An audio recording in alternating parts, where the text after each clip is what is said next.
Hello everybody, welcome back to C&S Corvettes in sunny Sarasota, Florida. It's your Corvette buddy Lyle here to talk to you about more interesting, exciting, and informative Corvette stuff. Before we get started today, take a look at this.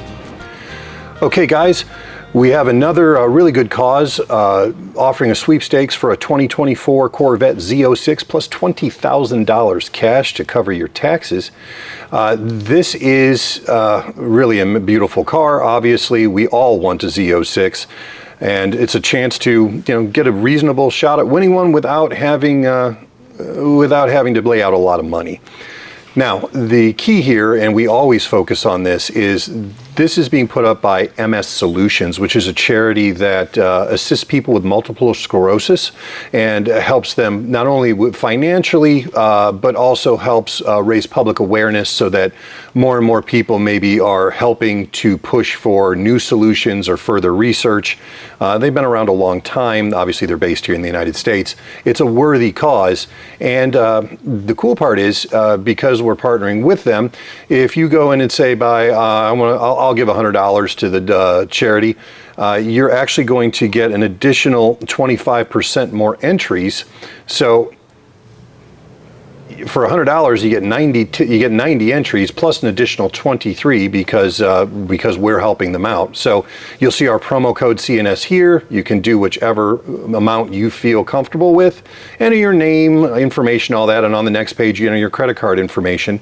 And then the drawing for this card is on August 31st, 2024. So if you are seeing this video after that date, then check on one of my more recent videos, and we will probably have another charitable sweepstakes happening at that time that will still be ongoing.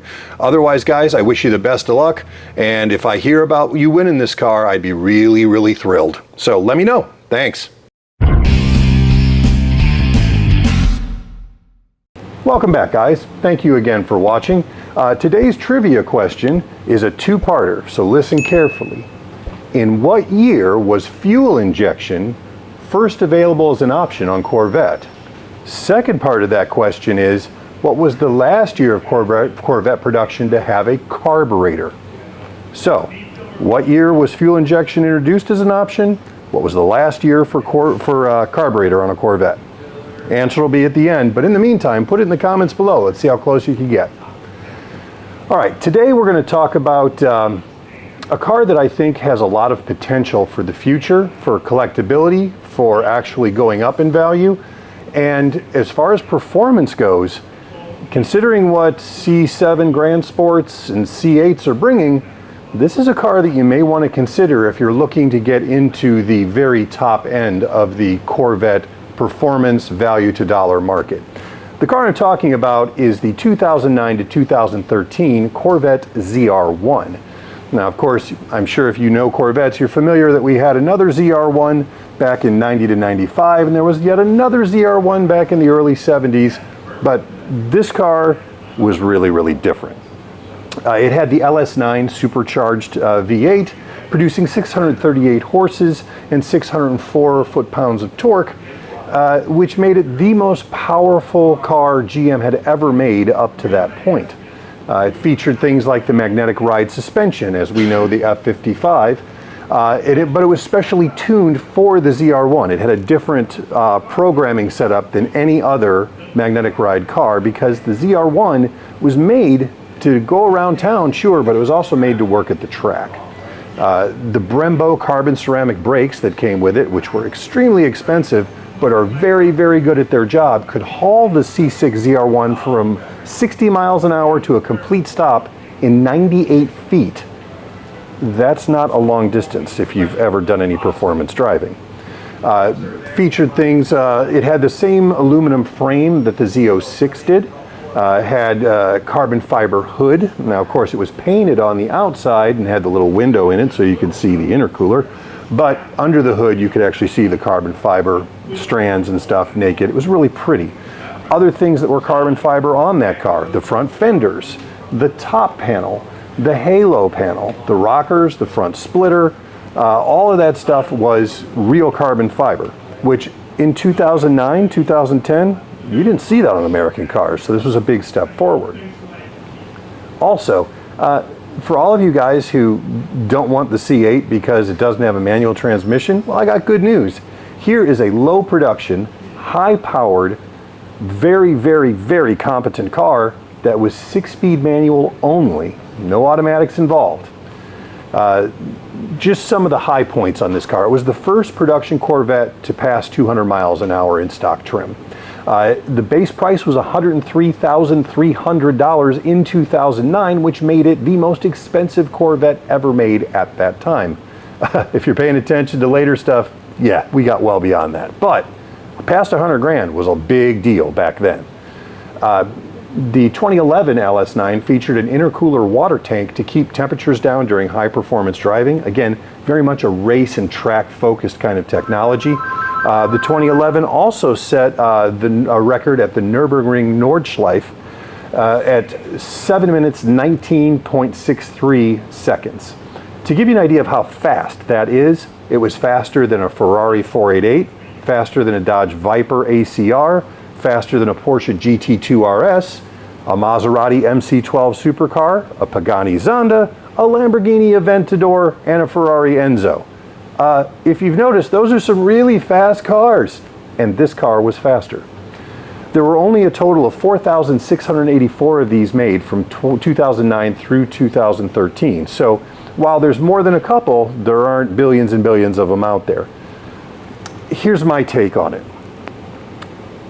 There aren't any Corvettes after the year 2000 that you could legitimately call a modern classic. Something that you can bank money on is going to be a strong holder of value, probably actually appreciating over the coming 10 years. But the C6 ZR1 is definitely one of those cars. They've already begun to appreciate, especially in the last 6 years. You know, there was a time you could buy a really nice ZR1 back in like 2016, 2017. Buy one of those cars for 50, 55 grand all day long. That same car is now closer to 80 or 90 in that condition. Let's talk about what some of the values are today for these cars according to Hagerty. According to Hagerty, as of today, here's the levels of pricing for a 2000, I just picked a 2010, just a kind of a middle year. For a 2010 C6 ZR1, and of course with Hagerty you have 4 possible levels. You have a level 1, which is concourse condition, like best of the best, super low mileage, looks like it's brand new. Excellent, which is a car that has been driven more than 20 or 30 miles in its life, but is still overall almost imperceptibly different than a brand new car. Good condition is a car that's been driven, probably been through a couple of owners at this point for investment purposes, has 20, 30,000 miles on it, but overall is in excellent condition. And then fair, or number 4 condition, is a car that runs and drives, but probably needs some stuff. You know, it's not going to be something that you'll look at and go, but it's also not going to be anywhere near perfect. So concourse condition, right around $123,000 for one of the best of the best of the best. Excellent condition, you drop down to $86,800. Good condition, $69,700. I would think that most people who are buying one of these cars to actually drive and enjoy, that's going to be the kind of price range you should be in. And then fair condition is $59,600. Now, you look at that and compare like the good and fair condition cars price on this special car to what you would pay for a C7 Grand Sport, C7 Z06, a C8 anything. All of a sudden, this car starts to look pretty good. Here's a few more reasons why it looks good.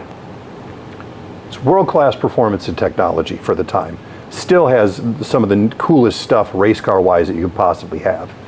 There is no active fuel management. In the C7 and the C8, you know you've got that cylinder deactivation with those lifters that over time is going to cause damage to, well, could cause damage to your engine. If you talk to anybody who owns one of those pickup trucks with 150,000 miles on it, it's a huge problem. So no AFM on the C6 ZR1, manual only. Prices are going up, not down, and driver quality cars are the same or less than a C7 Grand Sport. One of the cool things about this car too, once you own it, is if you want to go do track days, if you want to go bomb around Sebring for a weekend, unlike most other Corvettes, there really aren't any changes that you need to make to go successfully get through a track weekend. The braking system, all the extraneous cooling, the suspension, the tires, all of that stuff was made to go street to track and back to street. Similar to the way you would see, like when you buy a Porsche 911, you don't have to change a bunch of things to go use it at the track. It's ready.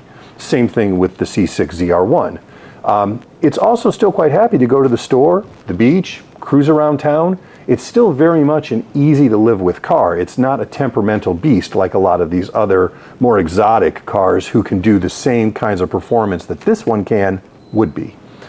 I also like the fact that it is kind of an under the radar supercar. It is a car that you buy for you because you want to enjoy that level of performance, that level of refinement, not because you want everybody who sees you driving to go, oh, look at that. You know, guys who buy cars for other people to look at are a different breed than the guys who buy them for themselves. Most of the time, if you don't know Corvettes, unless you see the ZR1 badge, it looks like a really cool C6, but it doesn't necessarily stand out as something incredibly special. But they are. They truly are incredibly special cars. So if you have any questions about the C6 ZR1, if you have one and have some information you'd like to share with the rest of our community, please put that stuff in the comments section below. And I hope you found this information useful. And I look forward to speaking to you again soon. Oh, before we go, trivia. First year fuel injection was available as an option was way back in 1957. And the last year that the Corvette came with a carburetor was 1981. So if you got those two right, well done, good on you. You are a Corvette expert. Thank you very much for watching. Have a great weekend.